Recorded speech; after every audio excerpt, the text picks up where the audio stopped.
Another special Sunday here at HCC Union. My name is Biodun Dapherede, and I am so blessed to be in the studio with two amazing guests. But let us know where you're watching from. If you're watching us from Jersey, put it in the comments. If you're watching us from somewhere else, let us know.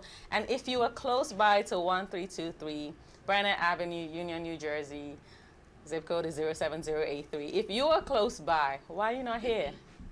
Get in your car and come down. We would love to have you. Absolutely. Happy Mother's Day, everyone. I'm going to let my guests introduce themselves. So Dr. Greene was here in first service, and she's here again to give us some more gems.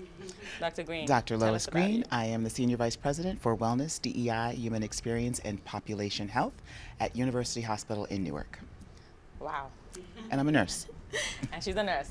Yes. Dr. Bola Fadipe. Yes. Happy Mother's Haruna. Day to everyone. Yes, Dr. Bola Fadipe Haruna. I am a psych and family nurse practitioner, and I currently run a practice, Blessed Family Care and Mental Wellness, and it's just 2 minutes from here on Morris Ave. Thank you so much for joining me in the studio, both of you. So first service was amazing. So much insight from you and Dr. Dolapo. And I got a few notes. Okay. I heard every pain medication has the possibility to cause constipation. Yeah. So consider that you have to eat a lot of fiber. And that did something, because I have gone through phases where I have to be using a lot of pain medication, and I never thought to myself to even change the way I eat. You must. At all. Nothing changed. Yeah. So when I heard her say it, I was like, wow, okay, I actually put my body under a lot of pressure. And then, Dr. Greene, you said you don't drink coffee until you've got water. Yeah. So water is really important. You know, we are a large percentage of water, and sometimes people don't realize how it impacts our physical health. So sometimes people get headaches, and it's because you're dehydrated. Sometimes you don't feel well, you're cloudy. We should stay hydrated. It's really, really important. Thank you so much. So we're going to jump straight into our questions for this pre-show, and I'll start with you, Dr. Bola. What is wellness, and why is wellness more than a buzzword? Good question. So when I think of buzzwords, right, like you hear even like a sound of a buzz, right? It's temporary, right? Buzzwords is like you have periods of times where you have this popular word when it comes to health. It could be, organic foods, and another day it's intermittent fasting. Yes. Another day it's keto or antioxidants, right? And they help for, a short period of time, but look at the overall, benefit, right? Wellness is not short term. Yeah. It's for a lifetime, right? Yes. We want to be able to thrive and strive, not just, survive for a short period, of time. Yes. So wellness is looking at the overall requirements to be healthy. Yeah, and I love that she said that, because with trends, if a trend comes out today, in the next 2 weeks, another one's here. Yeah. So what happens is that we barely even get enough time to try out the trend we started, and then It's a we're new one. on to the Yes. next. So right? wellness is not a trend. No. Yes, God wants us yes. to live life abundantly Yes. and in good health. So we just need to understand that it's not episodic, you know. Yeah. Yes. I wanted to ask you about, let's be honest, about the cost of wellness. And sometimes it can almost feel that wellness has become commercialized. Where do we draw the line? I think that we have to come back to the basics, right? I think if we eat well, we exercise, we sleep, we have good relationships, those are not things that are expensive.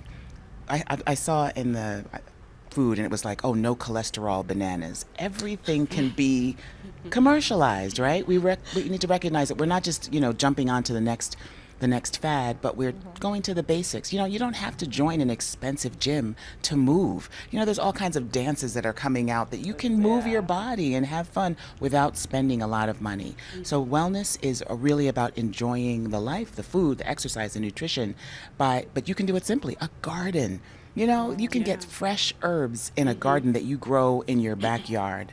That's amazing, and we don't have to spend a lot of money in supermarkets or process things. We can come back to the soil, grow things, and recognize that we can have wellness with life. Not And the intent behind the commercializing of wellness is money, right? They want to make money. Like usually if you can recall, maybe a few months ago, you see a lot of like, you know, like posts on Instagram, like, you know, you'll be scrolling, you see everything on acne. Oh, take this acne medication, that medication, this cream. Then the next month is menopause. Then the next month is fertility. Have you started seeing those posts on Instagram? Yes, yes. Oh, take these to help support your eggs. So yes, they're important, but if you go back to the basics, you can find these things in a supermarket. You don't have to spend loads of money. Right. Oh, wow, okay. Good point. Dr. Bola, I have a question for you. Sure. Right? You're seeing clients through the week at your practice. What did you call it? Blessed Minds? Blessed Family Care Blessed Mental Family, Wellness. Blessed Family Care. I'm sorry. So in many communities, especially communities, people of color, immigrant communities, and I'm sure there are many other communities, becoming a mom is expected very quickly and maybe even repeated times. And when that isn't seen, the pressure gets very intense. How would you, like, what would you suggest to a woman who's in that place right now? So who's the type of woman that's currently in that place? Someone that's newly married, right? Maybe someone that's newly married, maybe someone that's been married for a while, and they're waiting. Yes. And the next question is, what are we waiting for? Even after you have your first one, I'm already getting questions. I know. What are you waiting for? Right? But many times culturally, right, we're expected to, you know, just go through the waves, you know, give what society, you know, the culture wants, give the kids, right? But what about the preparation, like the ability to handle it all? Yes. And many times women are unable to speak up, use their voices, like, look, you know, be assertive and say, like, I have one for now, that's okay. When the time is right, you know, or they ask, okay, are you gonna babysit them for me? Yeah, that can feel very odd. They say, but are you going to babysit? But I understand it. Yeah, so overall, culturally, silence is seen as strength, and it shouldn't be that way, right? Resilience is good, right? Where you push through the challenges, let it build you, grow, you know, but there has to be a point where you draw the line, you know, where you can't take on too much, because then wellness would turn into illness, physically and mentally.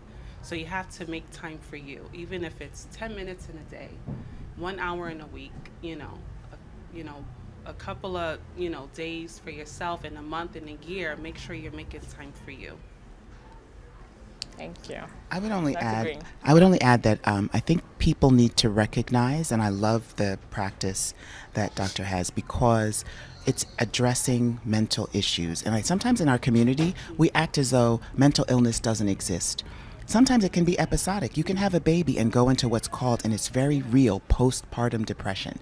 And folks don't, and psychosis. And so people don't recognize that or acknowledge it, and you need help. It's a real danger to yourself, and could be a danger to the kid if you're not in the mental space that's normal. And so recognizing, if you see it, that it's real and that there is help for it. So we should acknowledge mental illness is real. Like, we should not, as a community, just ignore it. You know, we should recognize it. Thank you for sharing that, because what I hear you saying is that even when the mom isn't really paying attention to her own mental health, it's up to the community, instead of pushing her into a place where, you know, they could actually be like, maybe take it easy, maybe rest, maybe see someone professional. Exactly, because it's real, you know. And then after the tragedy happens, people are like, "Oh, I saw the signs." No, help her. You know, she can't help herself at this point. But it could be, she could harm herself or harm the baby, and it has happened. It's not. You know, it's real. And the key thing you said is signs. What are the signs of Can you neglect? speak to that? Right? Like, how do you know a mom is neglecting herself? So first, objectively, right? How is her hair? How is her eyes? Right? Is her heavy eyes, or how's her skin? How is she dressing? You know, how is her body posture? Does she like slumped over? Is she moving slowly, like low energy? You know, look at her nails, look at the toes. Does she not want to touch the baby? You know, and then what about more emotionally, right? Does she seem subdued, stressed out, you know, anxious, frustrated? Is she having a lot of emotional outbursts, like mood swings? And when you look at those things, you can tell that, okay, this woman is Something's neglecting off. herself, and most likely because she's prioritizing other needs above her own. So she has to be able to prioritize herself as well. That's where support comes in, empathy. Don't ask, oh, do you need help with, just do it, right? Just say, okay, I'm going to help you with this. Yeah. What time can I come?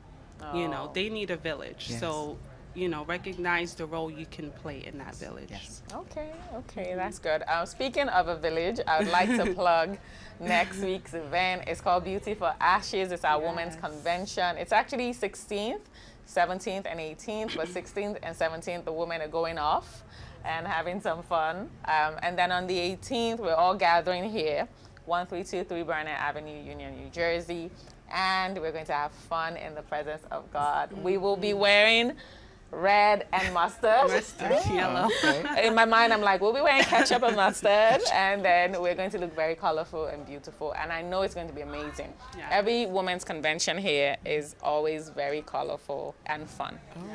And come. yes, and when you said village, it hit me that every time we gather at our convention, we literally see that village energy coming together. So please join us. It's next week, 16th, 17th, and 18th, but we'll be here on the 18th. Yes. And then I'd like to plug Kingdom Culture Conference. It's our youth and young adult conference, June 27th and 28th.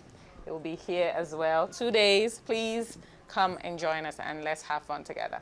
So we're rounding up. I want to get, let's give wellness one last, suggestion as to wellness for anyone who's watching. But you know what, this time, let's not give it to the moms. Let's give it to those who are in the mom's life, including the adult kids. Yeah. Dr. Greene, please. So I just want us to remember that as believers, God wants us to prosper and be in good success. And that's mental health, physical health, emotional health, spiritual health.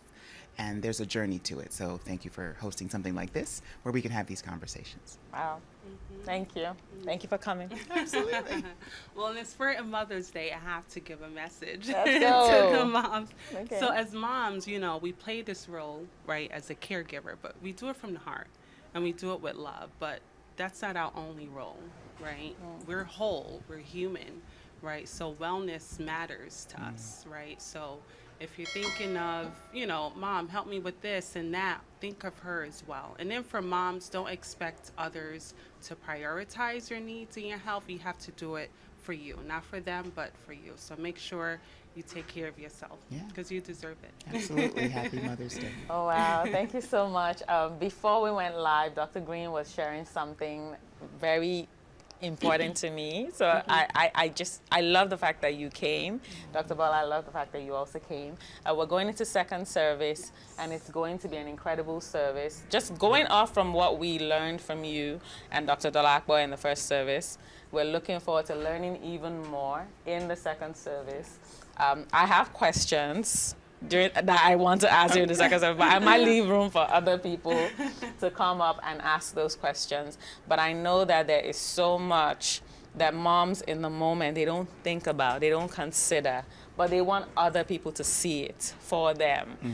So hopefully in the second service, please, if you're online and you're watching us from online, you can also ask your questions in the comments as well. We love you and we value you. See you. Bye. Bye. God bless you. Thank you so much. Thank you so much for joining us today. Thank you.